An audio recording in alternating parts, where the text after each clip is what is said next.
Our help is in the name of the one true living God, Father, Son, and Holy Spirit. He made us and made all things, visible and invisible, and He upholds us and all things by the word of His power. Brothers and sisters, the theme of our brief message from God's Word this morning is on a very familiar verse, Romans 8:28. And we know that for those who love God, all things work together for good, for those who are called according to His purpose. Let us pray. Almighty, holy God, You are all grace. You are all wisdom. In Your grace and wisdom, You designed and made all things perfectly fit for Your special creature, man, whom You created in Your own image and likeness. We thank You that You have not left us lost in the terrible and deadly consequences of our rebellion against Your holy will. We thank You for directing all things to fulfill Your redeeming plan for our humanity. In Your self-giving love, You joined our humanity in Christ and took on Yourself the punishment due to our own sin. We thank You for making this clear in Your holy word by the inspiration of the Holy Spirit, who indwells us and builds us up in Christ, who is seated, enthroned in majesty as our shepherd and our mediator.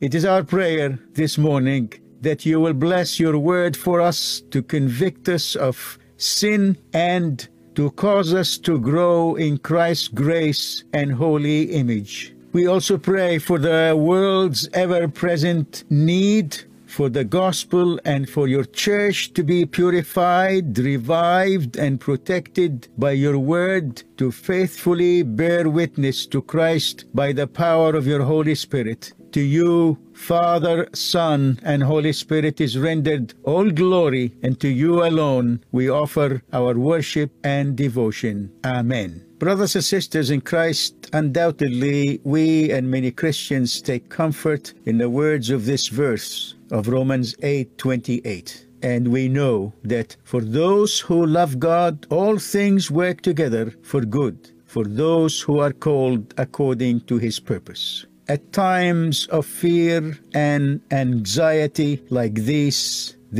provides us with much comfort. An invisible virus threatens the lives of millions around the world. Most Christians memorize these words of Romans 8:28. Many readily recite the verse whenever they are faced with some hardship. Yet to fully understand the significant message embodied in these words, we need to remember that the verse comes in a very holistic context. The verse begins by, "and we know." The very word "and" by which the verse begins connects its meaning with what the Holy Spirit inspired the Apostle Paul to say in the entire chapter, indeed in the entire epistle.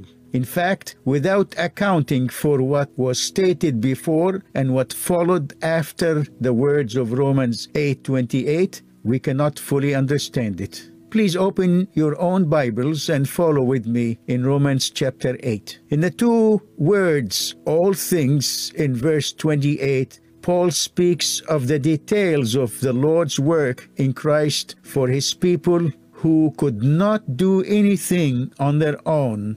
These are some of the details. First, those who are in Christ have no condemnation but receive a new life. In verses 1 to 11, we notice this wonderful and powerful message. This is how Romans 8 begins. There is therefore no condemnation for those who are in Christ Jesus. Condemnation is to death, and death is due to sin. Sin and death are interrelated. They are intertwined. Like all people worldwide, we all have in mind Corona, a powerful instrument of death. All the descendants of Adam are enslaved to sin and are condemned to death. This is God's just decree. It is the law. The wages of sin is death. And it is a reality all people experience. We are by nature unable to do anything to liberate ourselves from that condemnation. Yet God has provided that which solves our problem of inability. Paul says in verses 2 to 5, "For the law of the Spirit of life has set you free in Christ Jesus from the law of sin and death. For God has done what the law, weakened by the flesh, could not do, by sending his own Son in the likeness of sinful flesh. And for sin he condemned sin in the flesh, in order that the righteous requirement of the law might be fulfilled in us, who walk not according to the flesh, but according to the Spirit."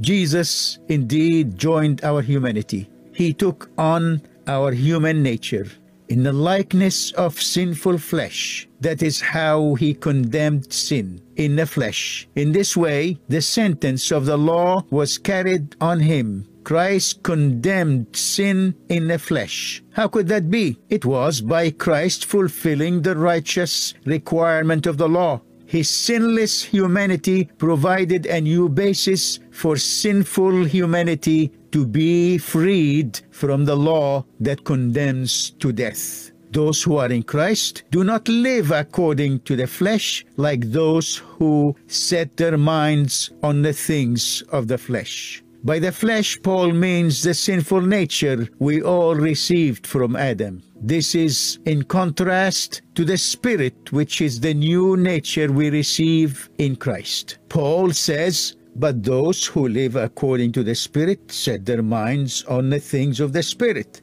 For to set the mind on the flesh is death, but to set the mind on the Spirit is life and peace. For the mind that is set on the flesh is hostile to God, for it does not submit to God's law. Indeed, it cannot. Those who are in the flesh cannot please God." He goes on to say, "You are not in the flesh, but in the Spirit, if in fact the Spirit of God dwells in you. Anyone who does not have the Spirit of Christ does not belong to him. But if Christ is in you, although the body is dead because of sin, the Spirit is life because of righteousness. If the Spirit of him who raised Jesus from the dead dwells in you, he who raised Christ Jesus from the dead will also give life to your mortal bodies through his Spirit who dwells in you." Please follow with me verses 12 to 27. Paul says to the believers, "So then, brothers, we are debtors not to the flesh, to live according to the flesh. For if you live according to the flesh, you will die. But if by the Spirit you put to death the deeds of the body, you will live. For all who are led by the Spirit of God are sons of God. For you did not receive the spirit of slavery to fall back into fear, but you have received the Spirit of adoption as sons, by whom we call Abba, Father. The Spirit himself bears witness with our spirit that we are children of God, and if children, then heirs, heirs of God and fellow heirs with Christ, provided we suffer with him in order that we may also be glorified with him."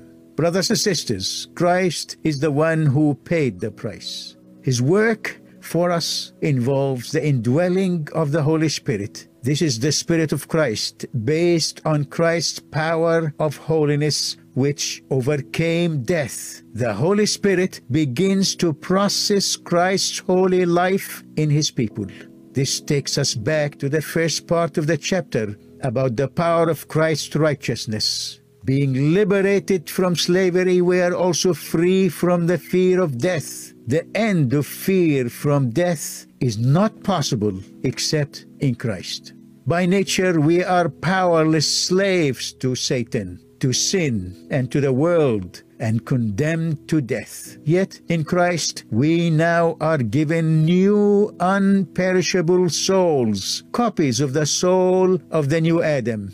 We are transformed from slaves at enmity with God to children who are in fellowship with Christ and who enjoy both his power to conquer sin and the privilege of being eternally secure, accepted as children of God. Yes, in us, the Spirit of Christ makes God our Father in the most intimate way. We call him Abba, Father.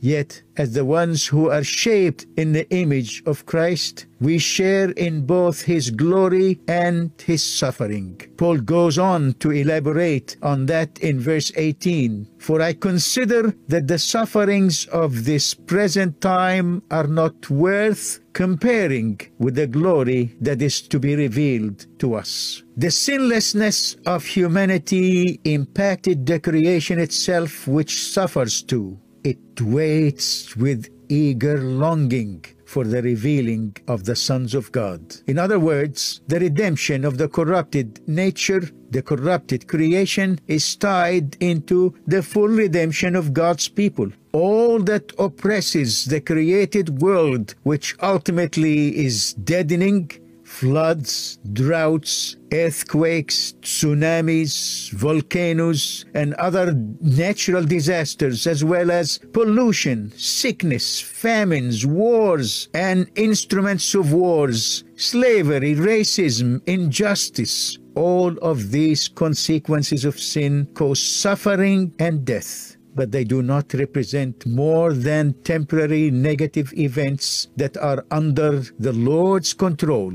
He turns them to serve his ultimate objective, the good of his people. The creation itself, which suffers from the consequences of sin, will also be delivered and redeemed when sin is no more. In the meantime, Paul says, the Spirit helps us in our weakness. This was Christ's promise to send the Comforter, the Holy Spirit. Third, those who are in Christ enjoy God's undiminishing love. We see this in the verses 29 to 39. Please follow with me. The long concluding passage of Romans 8, which follow our verse Romans 8:28, define who God's people are. They are the ones who are called according to God's purpose. They do indeed love God.